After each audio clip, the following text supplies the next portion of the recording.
Mbotele Mpangi, Mbotele Zolampangi. C'est donc avec plaisir que je vous reviens encore sur la plateforme de Longo Kaki Congo pour poursuivre donc le déroulé de ce que j'ai commencé. Alors, je vous avais promis que j'allais faire une vidéo pour vous donner la méthodologie que je vais utiliser, mais j'ai pensé qu'avant d'arriver à la méthodologie, il était déjà important de parler de comment l'univers est structuré, comment l'univers s'est formé. Alors, il y a deux grands concepts très importants que nous allons saisir à la fin de cette petite vidéo. C'est le concept du Nzi et du Nza. Alors, c'est quoi le Nzi? Le Nzi, c'est le monde révélé. C'est le monde que nous pouvons donc voir avec nos yeux, sentir avec avec lequel nous pouvons rentrer en contact par nos cinq sens. C'est ça qu'on appelle le Nza. Mais le Nza lui-même est une projection d'un autre monde qui est caché, qui est invisible aux cinq sens, qu'on appelle le Nzi. Et au milieu d'eux, il y a une structure qu'on appelle le Singini. Le Singini, on peut le comprendre comme étant un rétroprojecteur, c'est-à-dire c'est un appareil dans lequel on peut insérer une source d'information, par exemple un DVD ou une clé USB, et cet appareil va donc décoder les informations qui se trouvent dans la source afin de les projeter sur l'écran. Donc, ce qui est protégé sur l'écran, c'est ce que nous appelons le Nza. C'est une projection des informations qui se trouvent dans le Nzi. Donc, le Nza est visible alors que le Nzi est invisible. Et au milieu, nous avons le Singini. Alors, il est très important de comprendre cette réalité. Je ne vais pas aller dans beaucoup de détails. Ceux qui voudront approfondir sur ce sujet, ils peuvent se référer au cours rendu disponible par l'école initiatique Kimontu sur la cosmogonie Congo. Mais moi, je vous donne juste les éléments essentiels. Je ne vais pas rentrer dans les détails. Je vous donne juste les éléments essentiels. Donc, ayant compris donc, ces trois concepts, le Nzi, le Singini et le Nza, alors, au début, nous allons maintenant partir dans le Nzi, dans le monde informationnel, le monde invisible. Alors, dans le monde invisible, au début, nous avons la conscience divine unique, qui est symbolisée par la lettre N et vocalisée par C'est comme ça que ce son-là se vocalise, parce que les anciens ne pouvant pas donner un nom, ne pouvant pas rentrer en contact avec cette énergie, ils ne pouvaient pas lui donner un nom, et même la vocalisation, ils ne voulaient pas vocaliser. Donc, ils le vocalisaient par les Alors, quand le a pris conscience, parce qu'avant, le N était dans un état latent, comme dans un sommeil, et quand il a pris conscience, il a commencé à rentrer dans un état dynamique. Et en rentrant dans un état dynamique, qu'est-ce qui va arriver? Il va donc y avoir la production d'une énergie. Et cette énergie, c'est symbolisé par le I. C'est la lettre I. Donc le I, c'est l'énergie divine. L'énergie qui vient à l'existence lorsque la conscience divine rentre dans un état dynamique. Donc, c'est le I. Alors, le I, qui est donc l'énergie divine, va donc se projeter à travers le rétroprojecteur qui est le Singini. Or, en se projetant, en traversant le Singini, le I va se fragmenter et en se fragmentant, il va donner le A. Donc, le A vient de la fragmentation du I lorsque ce dernier traverse le rétroprojecteur qui est le Singini. Alors, quand donc le I traverse le Singini, il vient dans notre réalité qu'on appelle le Nza. Et une fois que le I vient dans le Nza, il devient le A. Donc, le I devient de A fragmenté. Donc, on a plusieurs A. A plus A plus A plus A plus A jusqu'à l'infini. Une fois dans le Nza, le A peut avoir plusieurs comportements. Lorsque le A, donc lorsqu'il y a le ton, donc je peux dire l'interconnexion, le son A devient le OU. Le OU, c'est le son de l'interconnexion, mais c'est aussi le son de l'enfantement. C'est aussi le son de l'enfantement. Alors, une fois que le OU, donc le A s'interconnecte, ça donne un autre son. C'est la naissance du son OU, représenté par la lettre U. Et lorsque le son U est reçu, ça devient le E, la lettre E, le symbole E. On reviendra aussi là-dessus. Et une fois que ce son-là, le E, donc, veut repartir vers, le A veut repartir vers le Singini, le son qu'il dégage, ça devient le O, la lettre O. Alors, vous allez comprendre qu'au début, lorsqu'on est dans le Singini, dans le Nzi, nous avons le son primordial qui est le I. Et lorsque le son I traverse le Singini, il va donner le A. Et lorsque le A, donc l'interconnexion du A va donner le U.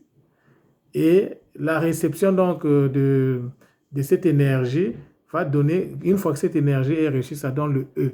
Donc le E symbolise toujours la réception dans la langue Congo.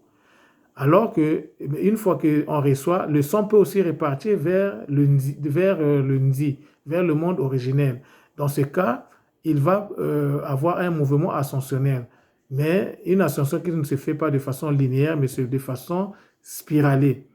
Donc, il va repartir. Alors, en repartant vers le Singini, il va produire le son O. Donc, le son O, c'est toujours le son de l'ascension. Donc, voici ici présenté je dirais les cinq voyelles qu'on retrouve dans l'alphabet français. Il n'y a pas 6, il y en a 5. Il n'y a pas 6, il y en a 5. Il y a le I, qui est le fondement, qui a donné le A. Après le A, nous avons eu le U. Dans le OU, nous, on dit pas, en Kikongo, on ne dit pas le U, on dit le OU. Après le OU, nous avons le E. Après le E, nous avons le O. Donc, les 5 voyelles. Alors, vous allez commencer à comprendre l'origine de certains alphabets ou de certaines langues. Ils disent que ça leur appartient. Mais si vous leur demandez de nous expliquer l'origine, ils ne vont jamais vous expliquer parce qu'ils ne le savent pas. Donc, à travers ce petit déroulé que je viens de faire, vous allez comprendre qu'on a embrassé plusieurs domaines scientifiques et littéraires. Donc, on a traité des lettres, l'origine des lettres, des consonnes, et même les consonnes. Donc, la consonne primordiale, c'est le ne. C'est lui qui a donné naissance à toutes les autres consonnes. La voyelle primordiale, c'est le I. Et c'est elle qui a donné naissance aux autres voyelles. Maintenant, le N, c'est la voyelle, c'est la consonne de base. Toutes les consonnes dans la langue kikongo symbolisent la base, la racine. Et les voyelles sont là pour donner la direction énergétique. Donc, si vous prenez un mot comme qui, le qui, c'est le K avec le I. Mais on peut jouer en enlevant le I. Si vous enlevez le I, vous avez le K. Si vous enlevez le K, vous mettez le U, vous avez le coup. Vous enlevez le U, vous mettez le E, vous avez le K. Vous enlevez le K, vous mettez le O, vous avez le ko. Par exemple. Donc, dans le Kikongo, les consonnes représentent toujours la base et les voyelles représentent la direction énergétique. C'est pour cela que dans l'Égypte ancienne, à travers les Médou-Néter aujourd'hui, pour écrire Kemet, les anciens écrivaient seulement KMT. Et il n'y avait pas de consonne parce qu'ils pouvaient jouer avec ça pour créer les mots. Donc, pour trouver par exemple, un mot, par exemple, les familles des mots, il faut d'abord enlever les voyelles. Il faut enlever les voyelles et ne garder que les consonnes. À travers les consonnes, vous pouvez retrouver la famille d'un mot. Par exemple, Kemet a donné Kimuntu, a donné... donc, je peux prendre peut-être un autre exemple.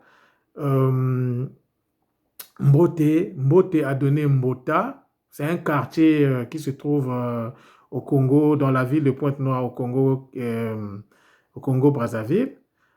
Ça a donné Mbota, c'est le nom d'un quartier. Tous les habitants de Mbota, je vous fais un coucou. Moi-même, j'ai habité dans ce quartier aussi. C'est le même mot qui a donné Mbote.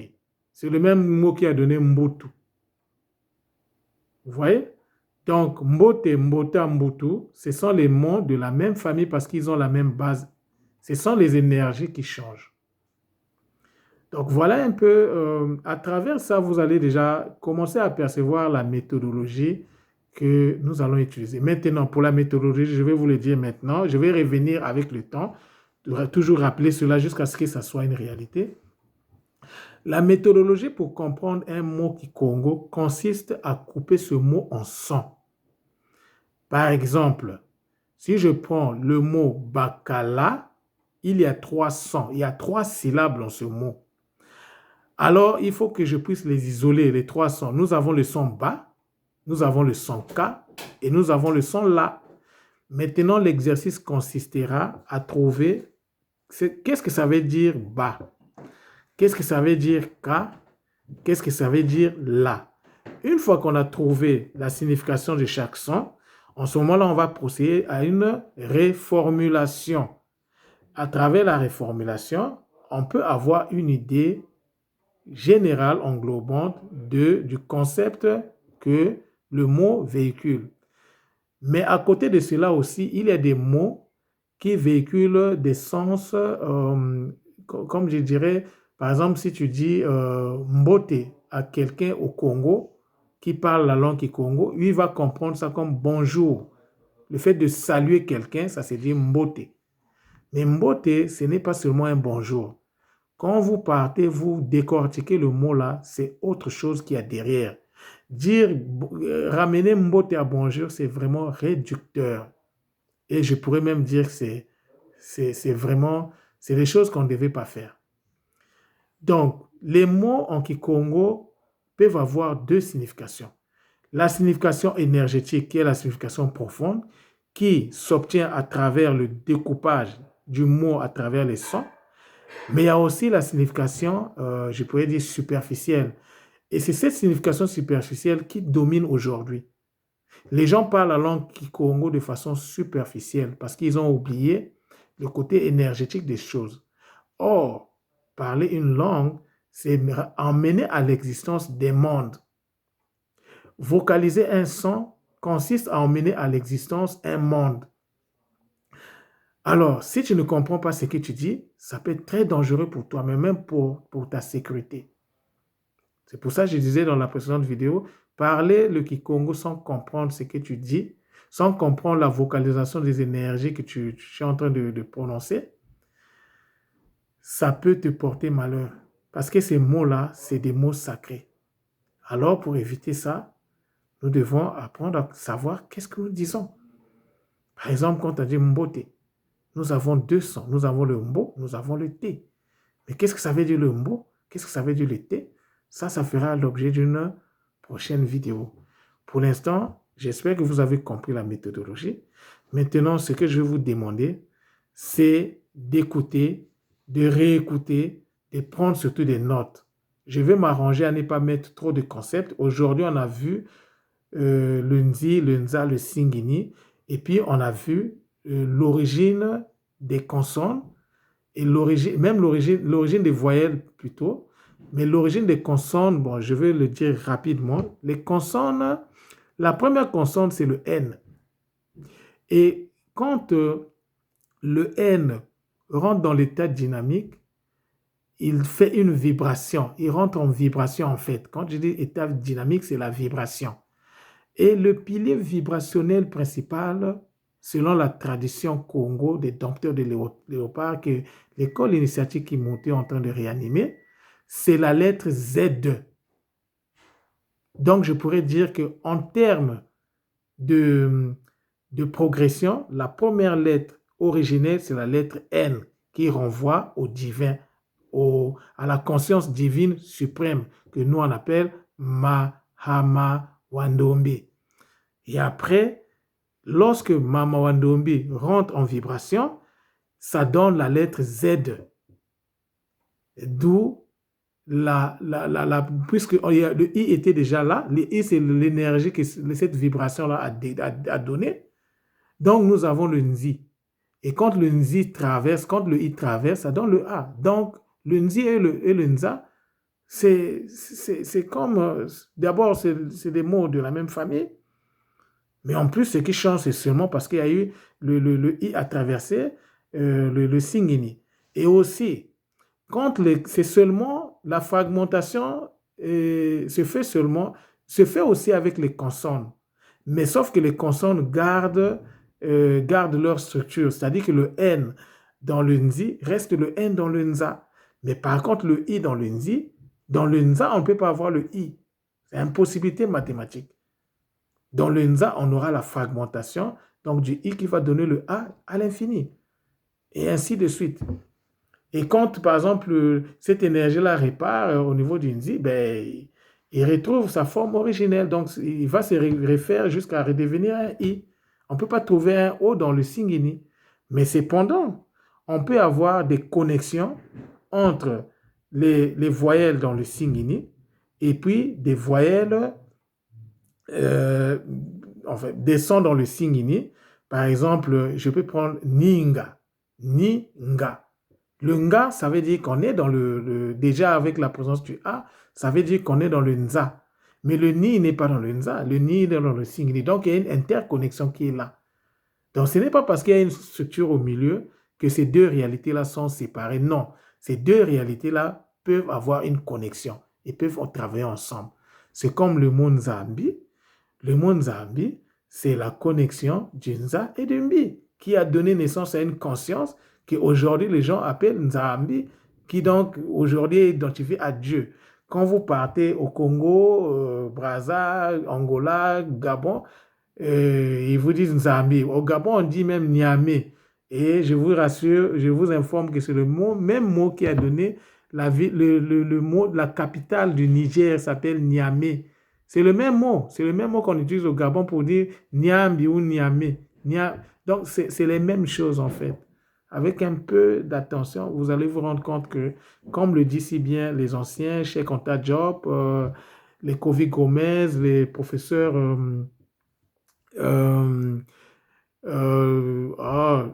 notre papa du Congo-Brazzaville, là, le nom m'échappe,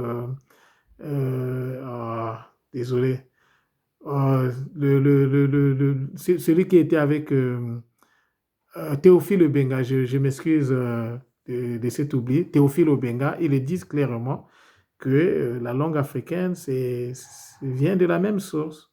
C'est la même langue qui se décline en plusieurs variantes. Donc, voilà un peu pour la méthodologie. Mais une chose est sûre, à chaque fois qu'on va étudier un mot, on va toujours revenir sur la méthodologie pour que ça soit quelque chose de normal, de tous les jours, qu'on puisse comprendre et tout ça.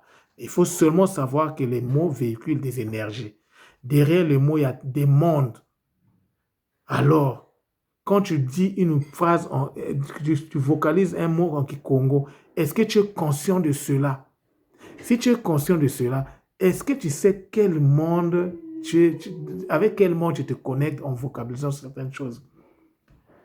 Alors, je vous laisse avec ça et réfléchissez, d'où l'importance de maîtriser ce que vous vocalisez. Parce que quand vous ne savez pas ce que vous vocalisez, vous vous mettez en danger. Beaucoup de problèmes que nous avons au Congo, en Afrique centrale, en Afrique de façon générale, viennent de la vocalisation inconsciente de certains sons. Rappelez-vous que le Kikongo, c'est la langue des grands initiés. Donc, attention, quand on parle cette langue-là, on doit faire excessivement attention. Mais comme nous ne le savons pas encore, ce n'est pas grave. Maintenant, il n'y a plus d'excuses pour dire, ah, vraiment, il faut qu'on apprenne tous. Moi aussi, je suis toujours en train d'apprendre. Chaque jour, j'apprends, chaque jour, je développe mes techniques. Mais vu que j'ai commencé à comprendre, alors je ne veux pas être égoïste. C'est pour ça que je fais ces partages avec vous. Sentez-vous libre de poser vos questions dans le respect, respectant les autres. Les abus de langage ne sont pas les bienvenus. Posez vos questions dans le sens de comprendre. Maintenant, si vous avez aussi une explication qui va au-delà de ce que je vous dis, apportez la contribution pour que les autres aussi, pour que moi, je sois aussi édifié et que les autres aussi soient édifiés. Au Mbongi, les anciens ne se contredisaient pas. Au Mbongi, les anciens se complétaient. On ne pouvait pas dire qu'un tel avait raison, un tel avait tort. Tout le monde avait raison. Avoir raison, de toute façon, la raison n'appartient même pas à l'homme. La vérité appartient à la source. L'homme peut dire des choses qui n'engagent que lui, mais la vérité, c'est la source. Alors, personne n'a tort, personne n'a raison. Nous avons tous raison, nous avons tous tort. Ne venons pas sur cet espace pour critiquer. Venons ici pour proposer.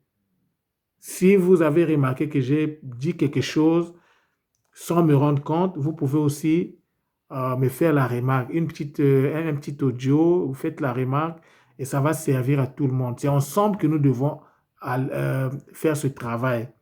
Je suis parce que nous sommes.